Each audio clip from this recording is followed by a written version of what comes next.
Never underestimate the power of your thoughts, your thinking, your mindset. For better or for worse, our thoughts shape our reality.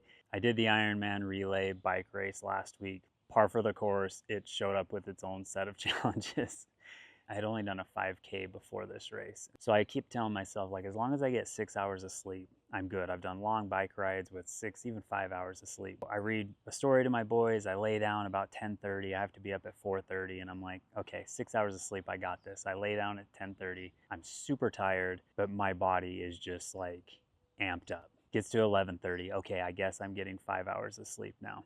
Gets to 12:30. Holy shit, I guess we're doing 4 hours of sleep now. Then it gets to 1:30 and I start feeling this like panic, like super tired feeling, but just my body wouldn't fall asleep. Then it gets to like 2:30. Oh my gosh, I might not fall asleep tonight. All these crazy doubts and worries and negative thoughts just start flooding my mind of like, I've spent 8 months getting to this point, and of course the night before I'm not sleeping. I switched to the relay. I brought 2 friends in. What if I'm too tired and now I can't do this race? I don't finish and I kind of screw over my team. Like all these like worries and fears started just flooding my mind. And it literally gets to like 3 o'clock. All of a sudden switched into this mind space of like, of all those worries and fears went out the window. And all of a sudden I was like, you're doing this race on 0 hours of sleep. You're gonna do it. You're gonna make it happen. You're going to rely on your training. You're going to rely on the hours and hours and miles you've done on this bike. And you're going to surprise yourself even.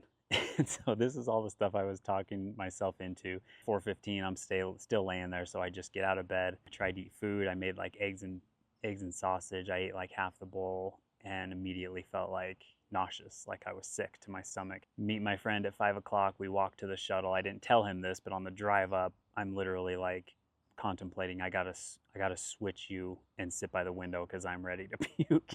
Like, it was so wild. I had to go up there and I had to wait about 3 hours until it was my time to ride. And I'm doing breathing. I'm just relaxing myself. You're gonna do this on 0 sleep. And so by the time my buddy gets out of the swim, he comes and gets me. He puts the tracker, we take it off his ankle, put it on my ankle. I take off on the bike. The first mile, I feel exhausted and I just think like, holy shit, this is going to be a long 56 miles.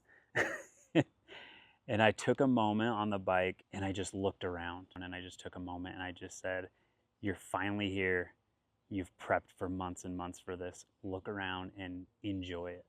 Just look around, look at the mountains, look at the people, look at all this stuff you visualized and you've thought of for months and months, and now you're here. You got this. And it was about mile 5 where we got to like the first hill and I started pushing up the hill and I all of a sudden started getting this energy. I started getting awake and alert. I trained all winter in like 20, 30, 40 degree weather all through the winter. And of course, it's in the 90s the day we do this ride. And just took in this moment of how awesome it was and started changing the story in my mind of just like, you're going to do this race on no sleep and you're going to surprise yourself at how well you can do.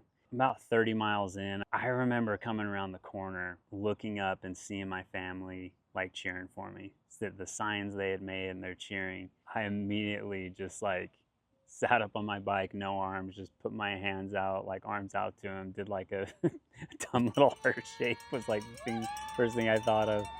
But I just felt so much like love and gratitude in that moment. And if you see the video, like right as I pass him, I kind of hunched down because I'm just like in tears. Like it was such a powerful moment to me. Of a few miles down the road, then I see Allie's, my wife's sister and her family. Same thing. I get like emotional. Just the last 15 miles of the Ironman bike in St. George is by far the hardest. You're at mile 40. It's a 1,000-foot climb, about 4.5 miles, but it's just a continuous climb up Snow Canyon. And of course they put it at the end. I look down at my computer and it says 98 degrees.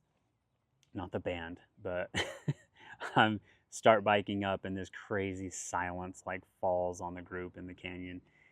And I'm looking up and people are just getting off their bike left and right as they're making this climb. And it was like I was saying prayers to my mom, I was saying prayers to my dad, just talking to them throughout the race and just almost asking like, help me find this like power and this energy that I know is within me already. I just need to like find it. And it was like the more people I saw getting off their bike, I just started feeling this like energy and this power, and I just started pushing harder and harder. And I get to the last hill, it's called Lung Burner, and I feel this like crazy energy in me, and I stand up and I just start pedaling harder and harder and harder, and I see a big group of volunteers at the top like cheering us on, and this guy just points at me and starts yelling like, I see you, dude, I see you, dude, just keep going, I see you doing work. And he's just like yelling at me, and I'm just like pumping as hard as I can. I round the corner and start the downhill and just start like, it's like embarrassing, but literally start just like crying. Like I felt this overwhelm of gratitude and joy, and it was just like everything from the past 8 months had come full circle in that moment. Like the injuries, having a baby, losing my mom, um, the struggles, the challenges, the time, like all getting in that moment, and of course capping it off with zero sleep the night before.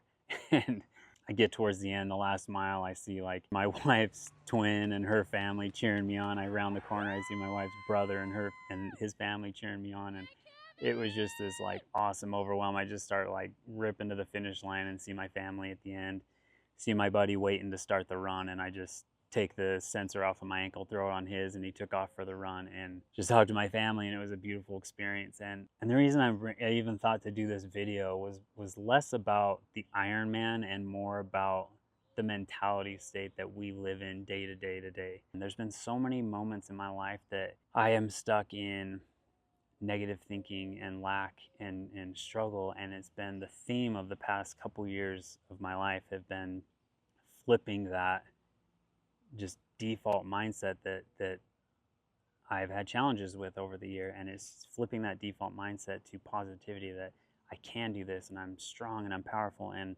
I've got the ability within me to overcome these things, and just filling my environment with positivity, and that's what will continually show up in our lives.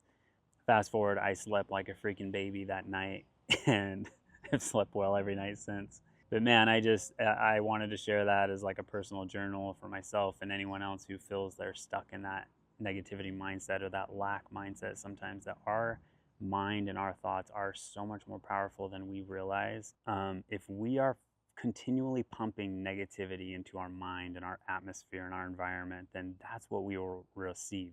Doubts, fear, worry, negativity, that's what will show up in our life consistently. Where if we do positivity and we show self-love and self-encouragement, and that's what will show up in our life.